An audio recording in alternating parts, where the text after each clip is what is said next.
di bursa saham itu seperti ini. Kita mau untung 10 juta, 100 juta, 1 miliar, 10 miliar itu capeknya sama. Oke. Tenaganya sama, waktunya sama. Cuman yang beda itu cuman uangnya. Betul.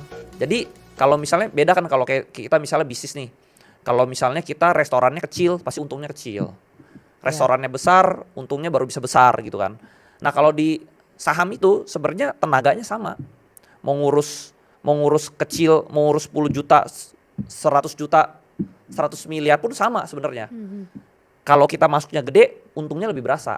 Gitu loh. Jadi kalau menurut saya saham itu lebih enak kalau uangnya gede. Iya. Soalnya misalnya orang punyanya uangnya 10 juta. Dia taruh nih untung 100%. Untungnya 10 juta. Dia makan sebulan habis. Iya. Nah, kalau misalnya kita uangnya udah gede, misalnya kita uangnya 10 miliar deh. 10 miliar untung 100% kan untung 10 miliar. Besar ya. Iya. Pakai 5 tahun aja belum tuh habis. Betul. Jadi kita cuma pakainya sedikit, sisanya bisa digulung lagi jadi lebih gede lagi. Jadi saham itu memang lebih enak itu kalau uangnya 500 juta ke atas, makanya saya bilang. Jadi modalnya yang besar dulu Betul. di awal. 1 miliar pertama, 1 miliar tuh paling enak. 1 miliar pertama tuh paling 1 enak. miliar, oke. Kalau dia udah bisa invest 1 miliar tuh mulai berasa. Karena 1 miliar untung 10%-nya 100 juta. Iya, benar. Iya, 100 juta. Benar. Jadi ini permainan persen sebenarnya, permainan angka.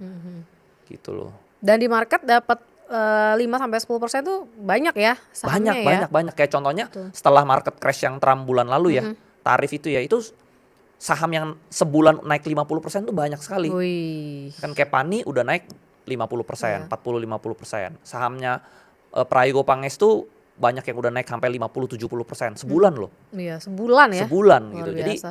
banyak sekali gitu loh.